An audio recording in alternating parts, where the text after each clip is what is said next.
Hello दोस्तों, मैं नीरज कुमार और आप देख रहे हैं हमारा यूट्यूब चैनल नवचेतना एजुकेशन। दोस्तों, मैंने पिछले एक दो वीडियो में आपको नेट प्रथम प्रश्न पत्र का कुछ मटेरियल्स आपको दिया हुआ है। कुछ मुद्दों पे या कुछ विषय वस्तु पे हमने चर्चाएं की है। दोस्तों, किन्हीं कारणों हम जो है पिछले कुछ दिनों में नए वीडियो का निर्माण नहीं कर सके, तो इसको आप प्रयास करेंगे कि आगे हम कंटिन्यू नेट फर्स्ट पेपर के विभिन्न टॉपिक को या विभिन्न विषय वस्तु को एक एक करके आपको समझाते चलें, पढ़ाते चलें। दोस्तों, पिछले वीडियो में हमने शिक्षण क्या है इस बात की व्याख्या की थी। अगला आज का जो हमारा टॉपिक होगा वो शिक्षण के उद्देश्य को हम पढ़ेंगे। दोस्तों, नेट के प्रथम प्रश्न पत्र के एग्जाम के दृष्टिकोण से ये जो हमारा शिक्षण के उद्देश्य नामक टॉपिक है ये बहुत ही महत्वपूर्ण है। पिछले दो तीन वर्षों में जब से NTA इस एग्ज़ाम को कंडक्ट करा रही है तब से उसने इस पर बहुत ज़्यादा ध्यान दिया हुआ है और कई बार अलग अलग सेटों में इससे क्वेश्चन पूछे हुए हैं। तो आज के इस वीडियो में हम शिक्षण के उद्देश्य को पढ़ेंगे। दोस्तों, शिक्षण का उद्देश्य, जैसे हमने पढ़ा शिक्षण क्या है, तो अब हमको पढ़ना है शिक्षण के उद्देश्य क्या होते हैं। जिस तरह से एक शिक्षा का उद्देश्य होता है कि एक मानव को जो है पूर्ण मानव का दर्जा दिया जाए, पूर्ण मानव उसको बनाया जाए, तो वैसे ही ये शिक्षण का भी उद्देश्य है। क्योंकि शिक्षण की जो प्रक्रिया है वो सीखने सिखाने के संदर्भ में होती है। सीखने और सिखाने की प्रक्रिया को ही आप शिक्षण के संदर्भ में रखते हैं।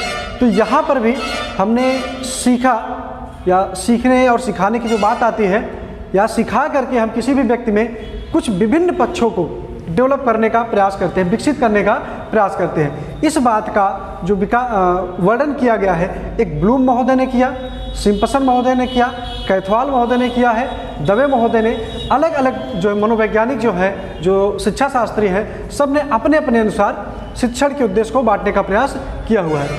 तो शिक्षण के कुछ सामान्य उद्देश्य भी होते हैं, जैसे किसी बच्चे का शारीरिक विकास करना, मानसिक विकास करना, सांवेगिक विकास करना, नैतिक विकास करना, ये जो शिक्षण के सामान्य उद्देश्यों के अंतर्गत रखे जाते हैं। या फिर उनमें जिज्ञासा को उत्पन्न करना, जो बुद्धि का विकास करना, ये सारी चीज़ें आती हैं। लेकिन जो विशिष्ट उद्देश्य हैं वो कुछ इस तरीके से है जो हम यहाँ पे वर्णन कर रहे हैं। हम आगे देखते हैं जो ब्लूम महोदय है, ब्लूम ने शिक्षण के उद्देश्यों का वर्गीकरण कर रखा है।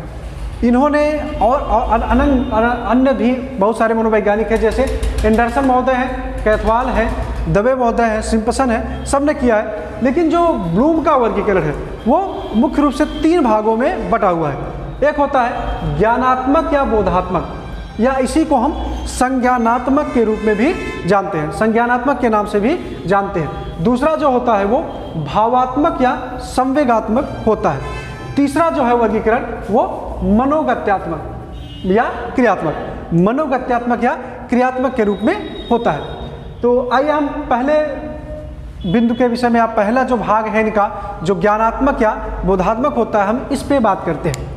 तो देखिए, ये अपने नाम से भी स्पष्ट हो रहा है, ज्ञानात्मक या बोधात्मक, यानी शिक्षण का ऐसा उद्देश्य जिसमें बच्चे के ज्ञान के पक्ष में या बोध के पक्ष में या संज्ञान के विकास करने की बात की जाती है। तो जब बच्चे के ज्ञानात्मक पक्ष में या उसके ज्ञान के पक्ष में केवल और केवल ज्ञान के पक्ष में ही विकास की बात की जाती है, तो वो जो है ज्ञानात्मक या बोधात्मक पक्ष कहलाता है या वर्गीकरण के अंतर्गत ये आता है।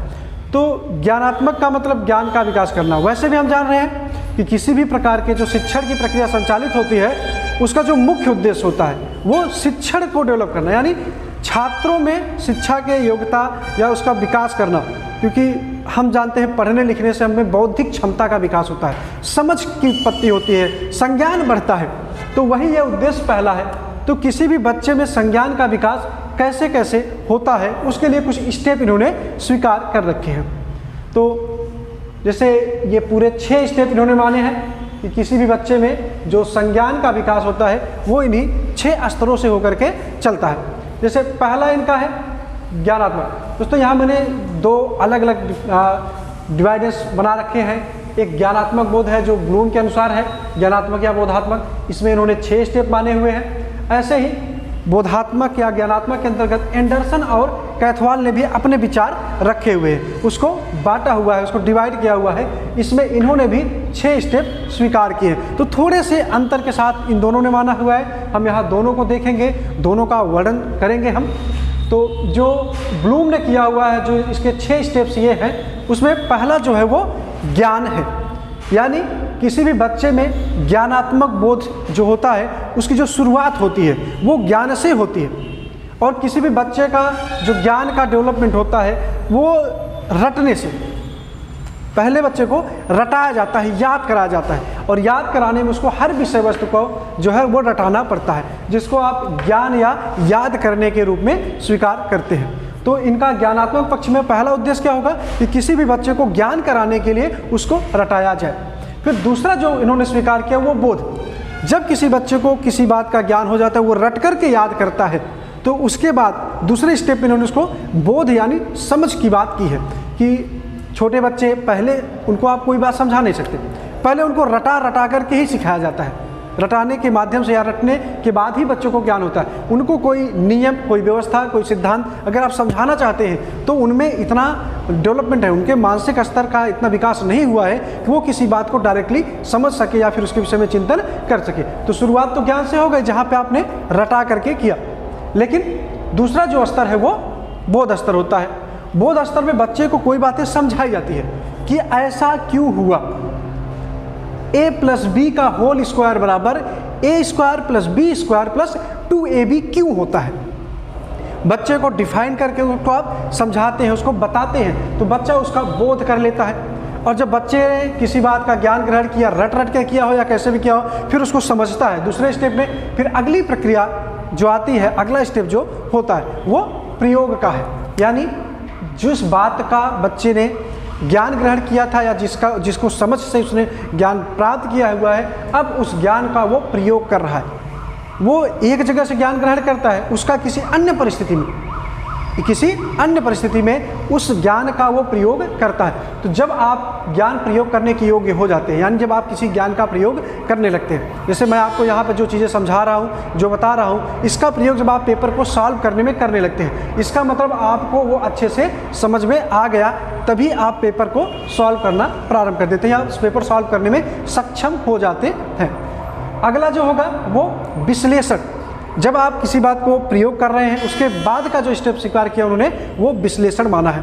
तो विश्लेषण क्या होता है, जहाँ पे ढेर सारे विषय वस्तु हो, उन विषय वस्तुओं में से कुछ जो आपके आवश्यक चीज़ें हैं आप उनको निकालते हैं, उनको डिवाइड करते हैं, उनको अलग कर लेते हैं, तो वो विश्लेषण की प्रक्रिया मानी जाती है। और ऐसी क्षमता का विकास कब होता है, जब आपका जो टॉपिक है उसके संदर्भ में आपको अच्छे से ज्ञान हो, क्योंकि विषय वस्तु बहुत सारे हमारे पास है। जैसे हमारे नेट का ही सिलेबस है, अभी बहुत से भाई बंधु ऐसे हैं जिनको ये नहीं समझ पाते या उनको ये नहीं समझ में आता कि कौन सा ऐसा विषय वस्तु है, क्योंकि नेट फर्स्ट पेपर जो होता है वो सामान्य पेपर के नाम से जाना जाता है। तो कुछ लोग को अभी भी ये कन्फ्यूजन होता है कि नेट फर्स्ट पेपर में वही होगा, जीके, जीएस, इंग्लिश, ऐसी चीज़ें, तो अब उनको ये नहीं पता। लेकिन जब आप वास्तव में इस प्रोसेस में आते हैं, जब आप अच्छे से इस बात को जान जाते हैं कि हमारा नेट फर्स्ट पेपर क्या है, तब आप एक एक टॉपिक, आपका 50 क्वेश्चन मिला, 50 क्वेश्चन का एक सेट हुआ, एक पेपर हुआ, उस पेपर में 50 क्वेश्चन में से कौन कौन सा टॉपिक का कौन कौन सा क्वेश्चन है, इस बात का विश्लेषण आप कब करते हैं, जब आपने सारे टॉपिक को अच्छे से पढ़ रखा हो तब। तो ये विश्लेषण की बातें आती हैं जहाँ पे आप अलग अलग विषय वस्तुओं को अलग कर सकते हैं, यानी उसको डिवाइड कर सकते हैं, बांट सकते हैं कि कौन किसके अंतर्गत आता है।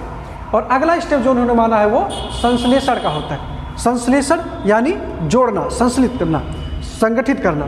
तो जोड़ने की बात कब आती है, जैसे आप यहाँ से जो भी चीज़ें आप सीख रहे हैं, हम आपको जो कुछ बता रहे हैं, आप यहाँ तक तो आप अच्छे से बोध कर लेंगे, उसका प्रयोग भी कर रहे हैं, तो आप इसका विश्लेषण भी कर रहे हैं कि हाँ ये सही है, गलत है, क्या है, कैसे है। उसके बाद आप नए ढंग से जब आप एक स्तर तक का ज्ञान प्राप्त कर लेते हैं तो उसमें कुछ नयापन करते हैं, कुछ नई विषय वस्तु आप अन्य कहीं से भी ला करके उसमें जोड़ते हैं। क्योंकि हमारा जो ज्ञान होता है उसमें पहले तो कुछ चीज़ें मिली हमको, फिर नए नए जगह नई नई चीज़ें हमको और मिलती रहती हैं। तो अपने ज्ञान के स्तर को बढ़ाने के लिए हम क्या करते हैं, उन सबको आपस में जोड़ते रहते हैं। तो वो प्रोसेस होती है संश्लेषण की। और अंत इनका जो छठा स्टेप है वो मूल्यांकन का स्वीकार किया उन्होंने। और मूल्यांकन किसी व्यक्ति का या वस्तु का या स्थान का किया जाता है, तो किसी व्यक्ति का या वस्तु का जो मूल्यांकन होता है वो कब कर सकते हैं आप किसी अन्य व्यक्ति का मूल्यांकन कब करेंगे?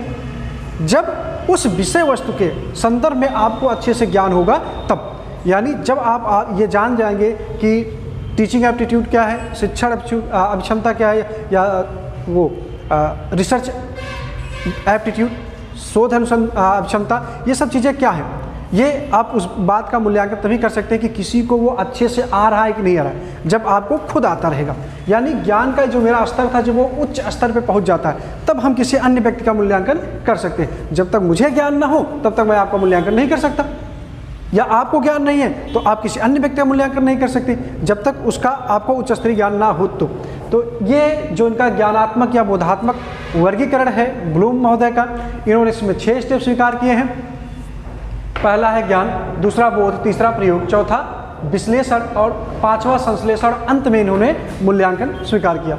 इसी ज्ञानात्मक या बोधात्मक पक्ष का वर्गीकरण जो है वो एंडरसन एंड क्रैथवाल महोदय ने भी किया हुआ है। इन्होंने भी वही 6 स्टेप स्वीकार किए, बस थोड़ा सा इन्होंने परिवर्तन कर रखा है। जैसे याद करना, ये भी अभी आपको समझाया गया, बोध का मतलब याद करने से होता है, रटने से होता है किसी चीज़ को, ठीक। और दूसरा बोध का है, तो वही बात है, यहाँ भी बोध भी इन्होंने स्वीकार की। तीसरा प्रयोग का है, तो प्रयोग की बात भी इन्होंने स्वीकार की। विश्लेषण को भी स्वीकार किया। इन्होंने संश्लेषण को हटा दिया, नए ज्ञान को जोड़ने की बात जो हमने यहाँ संश्लेषण में पढ़ रखी है ब्लूम के अंतर्गत, वो चीज़ें इन्होंने हटा दी। उसके स्थान पर इन्होंने क्या किया, मूल्यांकन के बाद एक रचना, यानी जब आप उच्च स्तर पर ज्ञान प्राप्त कर लेते हैं, जिससे आप अन्य व्यक्तियों के भी मूल्यांकन करते हैं और स्वयं का भी मूल्यांकन करते हैं, दोनों बातें आती हैं।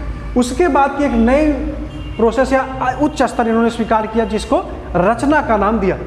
यानी जब आप किसी ज्ञान की रचना खुद से करते हैं। चलिए एक बार फिर से देखते हैं इसको।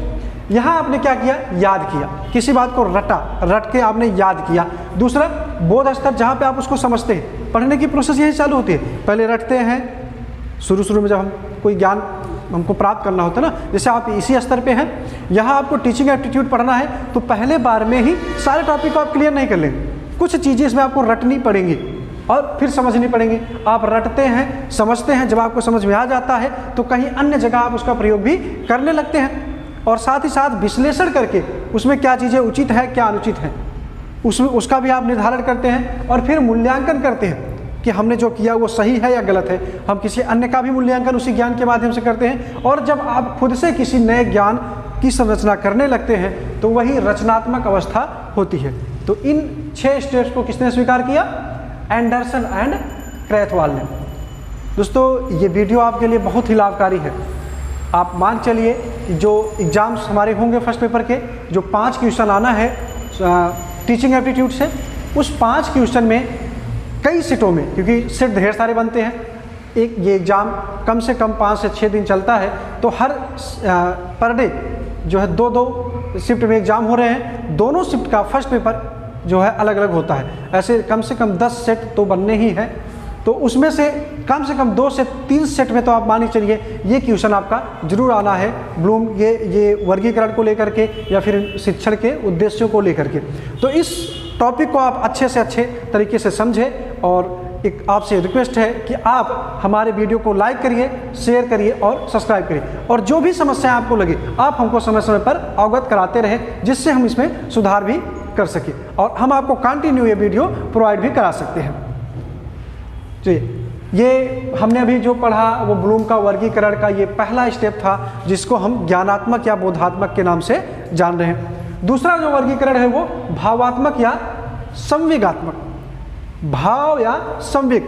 हमने संवेग को पढ़ रखा है, हम सब जानते होंगे संवेग क्या है, जिसको हम अंग्रेजी में इमोशन कहते हैं। वही भाव होता है, हमारे मन का भाव, हमारे दिल का भाव जो होता है वही संवेग के रूप में प्रदर्शित होता है। जैसे संवेग में हम भय, घृणा, क्रोध, ईर्ष्या, द्वेष, हर्ष, उल्लास, इन सब की बातें करते हैं। तो जब भी कोई व्यक्ति भयभीत होता है ना, तो पहले वो मन से, यानी आंतरिक प्रोसेस होती है, उसके बाद उसका शरीर उस प्रक्रिया में आता है। कभी हम खुश होते हैं तो खुश होने की प्रक्रिया जो है वो मेरी अंदर से खुशी आती है, तो बाहर से मेरा शरीर, मेरा चेहरा वो भी खिलखिला उठता है। या दुखी हो कोई व्यक्ति, तो दुख की कंडीशन में क्या है, दुख तो उसके मन में है, दुखी तो वहाँ से वो है, लेकिन जो प्रदर्शन होता है उसका, वो शारीरिक रूप से भी उसको प्रदर्शित करता रहता है। ठीक, तो ये संवेगात्मक, आप जानते हैं संवेग जो होते हैं ना, किसी भी व्यक्ति के अधिगम में महत्वपूर्ण भूमिका निभाते हैं। जब हम किसी काम को कर रहे होते हैं और उस काम को करने से अगर हमको खुशी मिलती है तो हम उस काम के प्रति उसमें मेरी रुचि बढ़ जाती है, उसमें रुचि बढ़ जाती है, और रुचि बढ़ने से क्या होता है, उस काम को हम बेहतर से बेहतर ढंग से प्रस्तुत करने का प्रयास करते हैं। और अगर वो काम मेरे लिए अरुचिकर हो जाए तो क्या करते हैं, उसको हम छोड़ देते हैं। इसलिए शिक्षण का ये उद्देश्य होता है कि किसी भी बच्चे में भावात्मक क्षमता या संवेगात्मक क्षमता को उत्पन्न किया जाए, ताकि बच्चा अपने विषय वस्तु का अच्छे से अच्छा ज्ञान प्राप्त कर सके। जब उसकी रुचि बढ़ेगी विषय को पढ़ने से, तो ये सारी चीज़ें वो खुद डेवलप करेगा। तो यहाँ एक कंडीशन और है, संवेग में आकर के भी व्यक्ति सीखता है। कभी कभी जो सामान्य स्थिति में कोई व्यक्ति नहीं सीख पाता, वो संवेगित हो करके किसी भी बड़े विषय वस्तु का ज्ञान वो आसानी से प्राप्त कर लेता है। तो जब वो यही कंडीशन होती है कि उसके लिए वो रुचिकर हो जाती है या वो समझने में उसको अच्छा लगता है। ठीक, तो अब ये संवेगात्मक विकास के लिए या भावात्मक विकास के लिए भी इन्होंने कुछ स्टेप मान रखे हैं। उनमें से ये 6 स्टेप है। ये भी वर्गीकरण जो किया भावात्मक का या संवेगात्मक का, ये ब्लूम महोदय का ही है। इसमें जो इनका पहला वर्णन है वो ग्रहण करना। ग्रहण करना यानी किसी अन्य व्यक्ति से आप ग्रहण करते हैं, किसी चीज़ को आपने देखा, देख करके आप उसको एक्सेप्ट करते हैं, या शिक्षक के द्वारा जो कुछ पढ़ाया जा रहा है, जैसे मैं यहाँ आपको पढ़ा रहा हूँ, आप क्या कर रहे हैं, मेरी बातों को ग्रहण कर रहे हैं। तो ग्रहण करने का कंडीशन क्या है, पहले आप किसी अन्य व्यक्ति के द्वारा जो कुछ बातें, जो कुछ ज्ञान दिया गया, उसको ग्रहण करते हैं। ठीक, तो ये ग्रहण करने के संदर्भ में पहली बात है। फिर अनुक्रिया, जब आपने कोई बात सीख ली तो उसके प्रति कुछ न कुछ अनुक्रियाएं आपकी जरूर होती हैं, कुछ न कुछ अनुक्रियाएं जरूर वहाँ पे होती रहती हैं। कि अनुक्रिया, जैसे हमने कोई ज्ञान मिला, हमने एक्सेप्ट किया, एक्सेप्ट करने के बाद उसको कहीं जाकर रिफ्लेक्स करते हैं, किसी अन्य जगह उसको प्रदर्शित करने का प्रयास हम करते हैं, तो ये अनुक्रिया के रूप में होती है। अनुक्रिया यानी रिफ्लेक्शन या फिर रिस्पॉन्स, किसी कार्य के प्रति आपका जो रिस्पॉन्स है, जो एक्टिविटी है, वो अनुक्रिया के रूप में होगी। और तीसरा जो होगा वो अनुमूल्यन यानी मूल्य। मूल्य का मतलब होता है गुण। गुण, मूल्य या जिसको आप कौशल कहते हैं, वो अनुमूल्यन के अंतर्गत इन्होंने रखा। जब आप किसी अन्य व्यक्ति के ज्ञान को ग्रहण करते हैं या किसी अन्य व्यक्ति से कुछ बातें आप ग्रहण करते हैं, तो उसको, उसके प्रति आप अनुक्रियाएं कर रहे हैं। तो अनुक्रिया करके आपको अलग अलग कौशल का ज्ञान होता है, अलग अलग गुणों का ज्ञान होता है। जो व्यक्ति जितना ज़्यादा गुणवान होता है वो उतना ही ज़्यादा मूल्यवान माना जाता है, होता है। हम जो हमारी वैल्यू है, वो हमारी वैल्यू क्या है, हमारे कौशलों से, हमारी क्षमताओं से। जितना कौशल हमने ज्ञान कर रखा है या जितना कौशल हमने अर्जित कर रखा है, मेरा मूल्य उतना ही ज़्यादा होता है। तो ये प्रोसेस इनके अनुमूल्यन की हुई, जहाँ पे बच्चे में ढेर सारे मूल्य को ग्रहण करने की बातें आती हैं। जब आप कौशलों को सीख लिए, मूल्यों को सीख लिए, तो विभिन्न विषय वस्तुओं के प्रति आपकी एक अवधारणा निर्धारित हो जाती है। अवधारणा, अवधारणा का मतलब है किसी विषय वस्तु को आप कैसे समझते हैं, उसके प्रति क्या दृष्टिकोण आप रखते हैं, कैसा आपका आवृत्ति है, आवृत्ति करते हैं, एटीट्यूड आप कह सकते हैं कि उसके प्रति मेरी कोई न कोई एटीट्यूड या मेरी कोई आवृत्ति बन जाती है। जिस कहने का मतलब या कहने का तात्पर्य हमारा यह है कि किसी वस्तु को जिस दृष्टिकोण से हम देखते हैं, जैसा उसको हम समझते हैं, वही मेरी अवधारणा होती है। और जितना ज़्यादा आप कौशल को ग्रहण करते हैं, जितनी ज़्यादा आपकी क्षमताएं विकसित होती हैं, उतने ही बेहतर ढंग से आप किसी वस्तु को देख सकते हैं। ठीक, और अगली कंडीशन क्या होगी, व्यवस्था। जब आपने ये ढेर सारे कौशलों को एक्सेप्ट कर लिया है, तो उन कौशलों को व्यवस्थित करने की भी जरूरत होती है। आपके अवधारणाएं जो बन गई हैं, उनको सुनिश्चित ना किया जाए तो भी समस्या है, क्योंकि कोई भी कार्य हमको करना है तो कार्य करने की एक व्यवस्था होनी चाहिए। और व्यवस्था कब होगी, जब हमारे पास कुछ योग्यताएं, क्षमताएं होंगी, विशेषताएं होंगी, तब हम वो कर सकते हैं। तो ये व्यवस्था होता है। जो अगला स्टेप होता है मूल्य समूह का विशेषीकरण। अब जब हमने एक व्यवस्था बना लिया है, तो जो कौशलों का ज्ञान हमने यहाँ प्राप्त किया, जो अवधारणाएं हमने निर्धारित की है, उस कौशल या उस मूल्य के माध्यम से हम क्या होते हैं, स्पेशल हो जाते हैं, स्पेशलिस्ट। ये विशेषीकरण की बात की, तो मूल्य का समूह, ढेर सारे समूहों को मिला करके हम क्या करते हैं, वो जो ढेर सारे समूहों मूल्यों का समूह जो हमने ज्ञात किया या मूल्य जो हमने अर्जित किए ढेर सारे, उसका समूह जो हमारे अंतर्गत निर्मित हुआ वो क्या होगा, वो स्पेशल हो जाएगा। वो हमको स्पेशल बनाता है कि हम कुछ स्पेशल हैं, हम अलग हैं।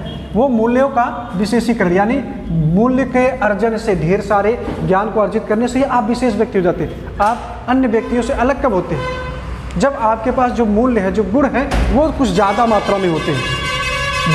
जितनी ज़्यादा मात्रा में आप मूल्यों का क्या कहते, मूल्यों को ग्रहण करते हैं, मूल्य को सीखते हैं, उतनी ही ज़्यादा आपका वैल्यू बढ़ता है, उतने ज़्यादा आप विशेष हो जाते हैं। दोस्तों, ये ब्लूम के वर्गीकरण का जो दूसरा भाग है, जो संवेगात्मक या भावात्मक रूप में प्रदर्शित किया गया, ये उसका वर्गीकरण हो गया, जिसमें पूरे इन्होंने 6 स्टेप स्वीकार किए हैं। पहला है ग्रहण करना, दूसरा अनुक्रिया करना, तीसरा अनुमूल्यन करना, चौथा अवधारणा निर्माण, पांचवा व्यवस्था और छठवां जो है वो मूल्य समूह का विशेषीकरण होता है। तो आइए अब तीसरे स्टेप की तरफ बढ़ते हैं, जो मनोगत्यात्मक या क्रियात्मक पक्ष के या क्रियात्मकता के नाम से जाना जाता है।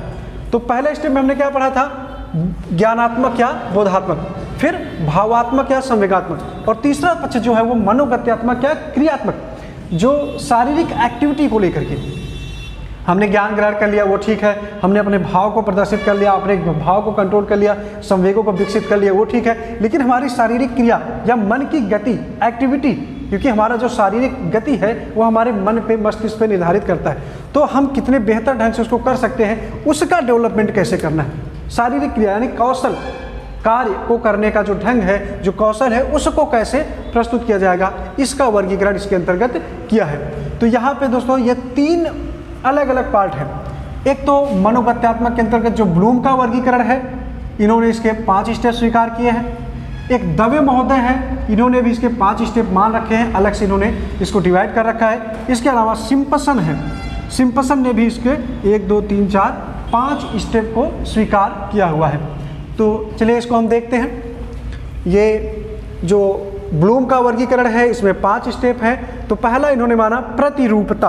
प्रतिरूपता, प्रतिरूपता यानी किसी के प्रति, किसी अन्य व्यक्ति की बात कर रहा है यहाँ पे। जैसे हम क्या करते हैं, किसी कौशल को सीखने के पहले कहते हैं ना, हम उनके जैसा बनेंगे। एक बच्चा जो क्रिकेट खेल रहा है, वो अपना प्रतिरूप यानी खुद को प्रदर्शित किससे करता है, किस प्रतिरूप में लाना चाहता है, सचिन तेंदुलकर के जैसे, विराट कोहली के जैसे, जो उनके गुणों को, उनके क्षमताओं को, उनकी क्रियाओं को जो अपने आप में एक्सेप्ट करना चाहता है, वही प्रतिरूपता होती है। यानी उनका प्रतिरूप मैं बनना चाहता हूँ, मैं वो गुण, वो क्षमता अपने आप में अर्जित करना चाहता हूँ, ये होती है प्रतिरूपता। इसी बात को देखिए, दवे ने क्या कहा है, नकल। नकल यानी किसी अन्य व्यक्ति के द्वारा जो क्रियाकलाप किया जा रहा है उसको ग्रहण करना नकल कहलाता है। इसी को यहाँ पे सिम्पसन ने क्या कहा, प्रत्यक्षीकरण। प्रत्यक्षीकरण यानी दूसरे के द्वारा जो क्रियाकलाप किए जा रहे हैं उसको देखना, समझना और एक्सेप्ट करना, वो प्रत्यक्षीकरण के रूप में होता है। प्रत्यक्ष करना, देखना, और वही बात यहाँ भी बताई गई कि आप किसी व्यक्ति को देख करके उसके जैसे बनने की बात करते हैं, और नकल करने में भी देखने वाली बातें आती हैं। दूसरा यहाँ जो ब्लूम ने स्वीकार किया वो क्या है, हस्त कौशल, यानी वो क्षमता है, वो प्रतिरूपता, वो बातें जो आपने प्रतिरूपता के अंतर्गत किसी अन्य व्यक्ति से अपने व्यक्तित्व में या अपने क्षमता में, अपने गुणों में आप जिसको प्रदर्शित करना चाहते थे, अपने व्यवहार में जिसको आप लाना चाहते थे, वो हस्त कौशल होता है।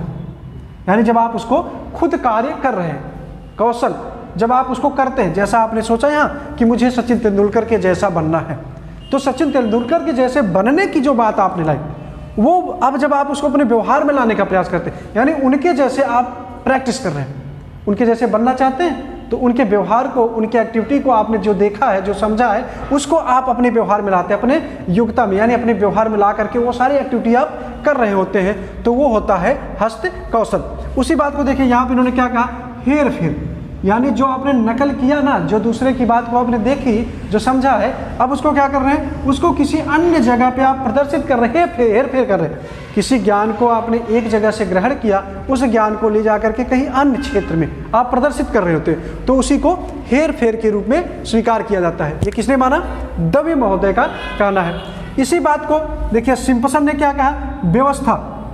यानी जो चीज़ आपने देखी थी, अब उसको क्या करें आप, जो चीज़ें आपने देखी अब उसको व्यवस्थित कर रहे हैं कि मैंने ऐसे ऐसे देखा था, अब मुझे वो काम करना है, मैं अपनी एक व्यवस्था तैयार कर रहा हूँ, मैं अपनी कुछ बातों को एक्सेप्ट कर रहा हूँ कि मुझे कैसे कैसे इस क्षेत्र को या फिर इस कौशल को अपने अंदर लाना है, अपने गुणों में, अपने व्यवहार में मुझे इसको विकसित करना है। इस बात की व्यवस्था यहाँ पे इन्होंने स्वीकार की। फिर देखिए ब्लूम ने क्या किया, तीसरा स्टेप इनका क्या है, परिशुद्धता। तो हमने पहले में क्या देखा था, प्रतिरूपता यानी उसके जैसे गुणों को विकसित करना, और हस्तकौशल जब उसको हम एक्टिविटी कर रहे हैं, उस कार्य को सीख रहे हैं, और फिर परिशुद्धता, आप किसी कौशल को सीखना तो चाह रहे हैं, आप उसके प्रति एक्टिविटी भी कर रहे हैं, आप अभ्यास कर रहे हैं, लेकिन उसमें शुद्धता आनी चाहिए। ऐसा तो नहीं है कि सचिन जो है अचानक से सचिन बन गए, उन्होंने लंबे समय तक जो है एक्टिविटी किया हुआ है, लंबे समय तक उस पर अभ्यास किया हुआ है। ऐसे ही आपको उनके जैसे गुण को अपने अंदर विकसित करने के लिए ढेर सारा अभ्यास करना पड़ता है। अभ्यास करने से ही आपके व्यवहार में शुद्धता आती है। तो तीसरा क्या हो गया, परिशुद्धता आ गई। ऐसे ही यहाँ पे दवे ने क्या स्वीकार किया, सटीकता। सटीकता का मतलब क्या हुआ, जैसे आपने किसी का नकल किया, नकल करके उसका हेर फेर किया, दूसरी जगह प्रयोग किया, प्रयोग करने के बाद उसको कुछ लिमिटेड व्यवस्था में आप लाते हैं, क्योंकि किसी अन्य व्यक्ति के द्वारा बताई गई सारी बातों को आप वो सीख नहीं सकते, या सीखते हैं तो अपने तरीके से आप प्रयोग करना चाहते हैं, दूसरे की बात को हूबहू आप कहीं अन्य जगह नहीं ले जा सकते, तो उसको आप अपने फॉर्मेट में, अपने तरीके से, अपने व्यवहार में कुछ लिमिटेड करके लाते हैं, तो वही सटीकता कहलाती है। और यहाँ देखिए वही बात यहाँ सिम्पसन ने क्या कहा, निर्देशात्मक अनुक्रिया के रूप में। निर्देशात्मक अनुक्रिया यानी आपने यहाँ क्या किया, किसी अन्य व्यक्ति के व्यवहार को देखा, उसको व्यवस्थित करके अपने में एक्सेप्ट करना चाहा, उसके बाद आप खुद को यहाँ निर्देशित कर रहे हैं कि हमको कैसे इस काम को करना है। अपने आप को आप मेंटेन कर रहे हैं, अपने आप को निर्देशित कर रहे हैं। जैसे हमने यहाँ अपने आप को शुद्ध किया ब्लूम के अनुसार, यानी उसको आपने अभ्यास किया, ऐसे यहाँ पे आप सटीकता लाते हैं, उसको एक निश्चित दायरे में लाते हैं, निश्चित गुण को, वो गुण के जो है निश्चित व्यवस्था को बनाते हैं, वैसे यहाँ जो है अपने आप को आप मेंटेन कर रहे हैं, अपने आप को निर्देशित कर रहे हैं कि इस काम को हम कैसे करेंगे। ब्लूम के अनुसार जो चौथा है वो स्पष्ट अभिव्यक्ति, यानी अब आपने क्या किया, लंबे समय तक अभ्यास किया हुआ है, जब आप परिशुद्धता लाने के लिए यानी शुद्ध होने के लिए, गुण को शुद्धतम रूप से अपने आप में, अपने व्यवहार में लाने के लिए आपने ढेर सारा प्रयास किया, तो क्या होगा, आपकी जो अभिव्यक्ति होगी वो क्या होगी, अस्पष्ट होगी। अस्पष्ट अभिव्यक्ति यानी जब गुणों को आपने मतलब अभ्यास के माध्यम से अच्छे से समझ लिया, तो अब आपका जो व्यवहार होगा उन गुणों के द्वारा वो स्पष्ट रूप से प्रकट होगा। जब भी आप कहीं कोई भी एक्टिविटी कर रहे होंगे, कोई कार्य कर रहे होंगे, तो आपके व्यवहार में इन सारे गुणों का समावेश होगा, वो गुण आपके प्रदर्शित होते रहेंगे। यही चीज़ें देखिए यहाँ जो दवे का वर्गीकरण है, इसमें इन्होंने क्या संयुक्तिकरण। ये क्या कहते हैं संयुक्तिकरण में, कि ये जो दूसरे की बातें मैंने एक्सेप्ट किया था, दूसरी जगह प्रयोग किया, उसको कम किया जो है, अब उसका क्या करते हैं, संयुक्तिकरण। ऐसे हम क्या करते हैं, ढेर सारे गुणों को अलग अलग जगह से सीखे होते हैं, या अलग अलग कौशलों का ज्ञान मैंने अलग अलग जगह से किया है। अब उन सारे कौशलों को हम यहाँ संयुक्त करते हैं, अपने जो है व्यवहार में लाने के लिए उसको एकत्रित कर रहे हैं। 2 या 2 से अधिक गुणों को हमने क्या किया, एकत्रित किया, संयुक्त किया, उसको अपने गुण में मैंने एक्सेप्ट किया, अपने व्यवहार में मैंने एक्सेप्ट किया, क्योंकि जब तक अलग अलग कौशलों को या गुणों को हम एक्सेप्ट नहीं करेंगे, तब तक उनके जो है आपका जो व्यवहार होगा वो वास्तविक रूप से प्रदर्शित नहीं होगा। इसलिए 2 या 2 से अधिक गुणों का जो मिलन होता है, या फिर कह लीजिए उनको जो संयुक्त करना है, उनको एक साथ रखने की बात आती है, वो संयुक्तिकरण की प्रक्रिया होती है। इसी तरह से सिम्पसन ने स्टेप माना, ये क्या है इनका कार्य प्रणाली। इनके अनुसार जब आपने प्रत्यक्षीकृत किया किसी विषय वस्तु को, उसमें व्यवस्था निर्धारित की कैसे करना है, अपने आप को आपने निर्देशित किया, तो अगली प्रोसेस जो होगी वो कार्य प्रणाली की होगी। जब आपने अपने आप को निर्देशित कर लिया कि हमको कैसी अनुक्रिया करनी है, कुछ निर्देशित, देखिए यहाँ निर्देशन की जो व्यवस्था होगी वो अन्य व्यक्तियों के माध्यम से भी हो सकती है, और खुद से भी निर्देशित होने की बात इन्होंने रखी है। जब आप खुद से निर्देशित होकर के किसी बात को सीखते हैं, या अन्य व्यक्तियों के निर्देशन में आप अनुक्रिया कर रहे हैं, तो फिर आपकी जो कार्य प्रणाली होगी वो बेहतर से बेहतर हो जाएगी। आपकी कार्य क्षमता जो होगी, आपके कौशल जो होंगे वो बहुत शुद्धतम रूप में आ जाएंगे, आपकी कार्य प्रणाली जो है वो बेहतर हो जाएगी। ठीक, तो फिर से देखते हैं ये आखिरी स्टेप जो स्वीकार किया, ये किसका, ब्लूम का, जो प्रकटीकरण है। दवे ने भी प्रकृतिकरण को स्वीकार किया और सिम्पसन ने इसे जटिल प्रत्यक्ष अनुक्रिया के रूप में स्वीकार किया हुआ है। तो देखिए, प्रकृतिकरण में आता क्या है? प्रकृतिकरण का तात्पर्य होता है कि दो या दो से अधिक कौशलों को एक्सेप्ट करके उनको निरंतर लगातार अभ्यास में ला करके उनको प्रयोग करना। और ऐसी प्रक्रिया कब आएगी? जब आप कौशलों को अच्छे से सीख जाते हैं तब। और यही बात दवे में भी है। और यहाँ पे इन्होंने क्या किया? जटिल प्रत्यक्ष अनुक्रिया। किसने? सिम्पसन ने। तो जैसे यहाँ अपने कार्य प्रणाली को सीख लिया, कार्य करने की क्षमता को सीख लिया, तो अब आप जब एक बार क्षमताएं आ गई हैं आप में, तो आप जटिल प्रत्यक्ष अनुक्रिया यानी जटिल से जटिल क्रिया को भी आप करने के योग्य हो जाते हैं। आप इतने सक्षम हो जाते हैं कि सारी जटिल अनुक्रियाओं को भी आप करने लगते हैं। तो आइए इसको एक बार फिर से हम समझते हैं। अभी तो हमने आपको कंपेयर करके तीनों जो शिक्षा शास्त्री है सबका अलग अलग जो वर्गीकरण है उसके आधार पे आपको बताया गया। एक बार अलग अलग से हम सबको देख लेते हैं।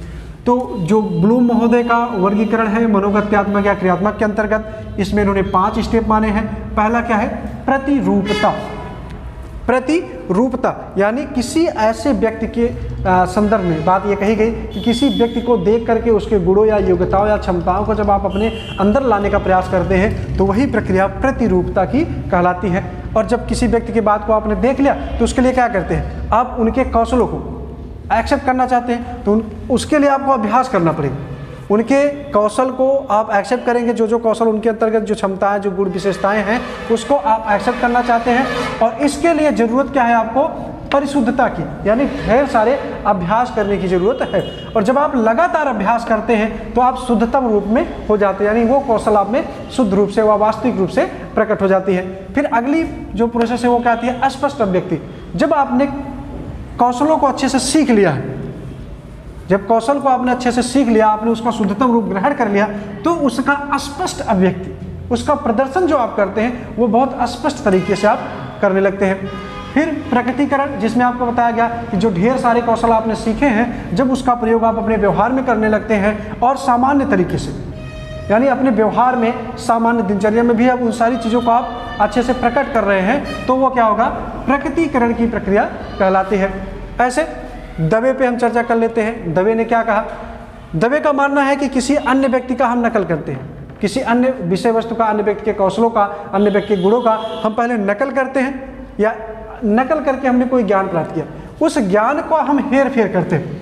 यानी एक परिस्थिति में उस ज्ञान को मैंने सीखा और उसको अलग अलग परिस्थितियों में हम प्रयोग करना सीख लेते हैं। फिर उसमें जो अलग अलग परिस्थितियों में आप प्रयोग करें ना, कहीं जगह अशुद्धियाँ भी आती है, समस्याएं भी आती है, तो उनमें से जो गलतियाँ थी उसको आपने क्या किया?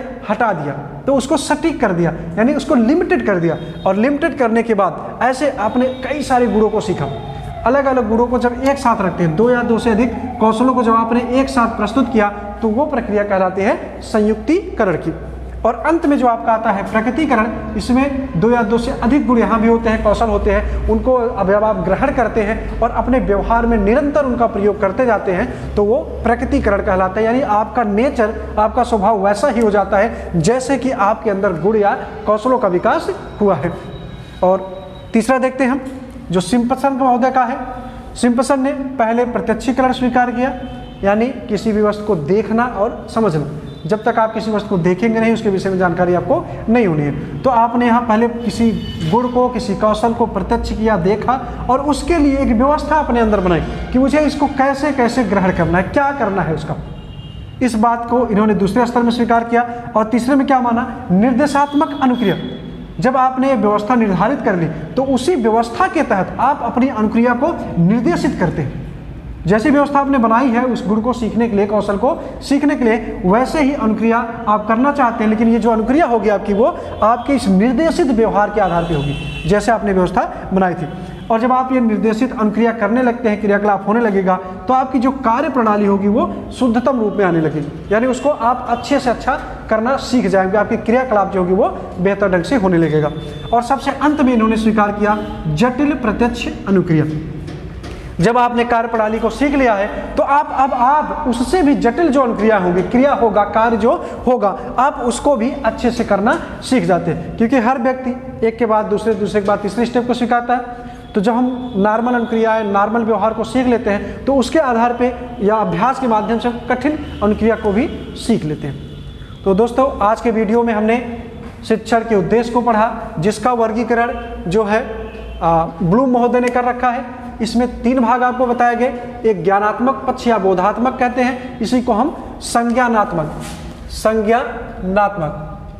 संज्ञानात्मक के रूप में भी जानते हैं। दूसरा जो हमारा था वो भावात्मक या संवेगात्मक के रूप में वर्गीकरण किया। तीसरा जो है वो मनोगत्यात्मक या क्रियात्मक के रूप में था। तो ये नेट के फर्स्ट पेपर का जो आपका सिलेबस है शिक्षण क्षमता, उसके दृष्टिकोण से एक महत्वपूर्ण टॉपिक है। आप इसको अच्छे से पढ़ लीजिए, समझ लीजिए, इसको रट लीजिए, आपका यहाँ से एक क्वेश्चन तो कन्फर्म है। तो दोस्तों ये वीडियो आपको पसंद आया तो इसको लाइक जरूर करिए, शेयर करिए और सब्सक्राइब करिए। हमारे साथ आप बने रहिए, आपको और भी टॉपिक के संदर्भ में वीडियो मिलते रहेंगे। धन्यवाद।